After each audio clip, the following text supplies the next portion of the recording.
Repatriate का क्या मतलब होता है, ये आज की इस वीडियो में सीख लेते हैं।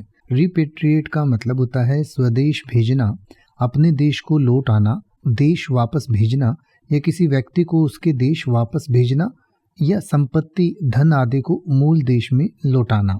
यानी कि जैसे कोई व्यक्ति मान लीजिए किसी दूसरे देश में गया और वहां से उसे कहा गया कि अब आप अपने देश में चले जाइए, यानी उसे वापस उसी के देश में भेज दिया जाता है, तो उसको रिपेट्रिएट करना कहा जाता है। यानी कि repatriate means to return someone to their own country either voluntarily और by necessity such as after a war, conflict or during an immigration process. It can also refer to returning assets, money और other items to the country of origin. यानी कि किसी भी व्यक्ति को चाहे किसी युद्ध की स्थिति में या कोई कॉन्फ्लिक्ट होने पर या इमिग्रेशन प्रोसेस के दौरान जब उसको वापस उसके देश भेज दिया जाता है तो उसको रिपेट्रिएट करना कहते हैं। इसके अलावा कोई भी जो एसेट है, जैसे कोई पैसा है या कोई प्रॉपर्टी है, उसको भी जिस देश की वो है उसी देश में या जिस व्यक्ति की है उसी व्यक्ति को लौटा देने को, वापस भेज देने को भी रिपेट्रिएट करना कहा जाता है। तो इसके बारे में और डिटेल से पढ़ना चाहें तो आपकी स्क्रीन और वीडियो के डिस्क्रिप्शन में दिया गया है, आप पढ़ सकते हैं और इसको और बेहतर तरीके से समझ सकते हैं।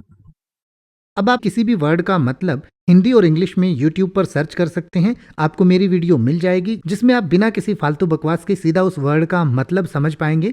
तो ऐसी ही वीडियोस को देखते रहने के लिए चैनल को सब्सक्राइब करें और बेल आइकन को प्रेस करें।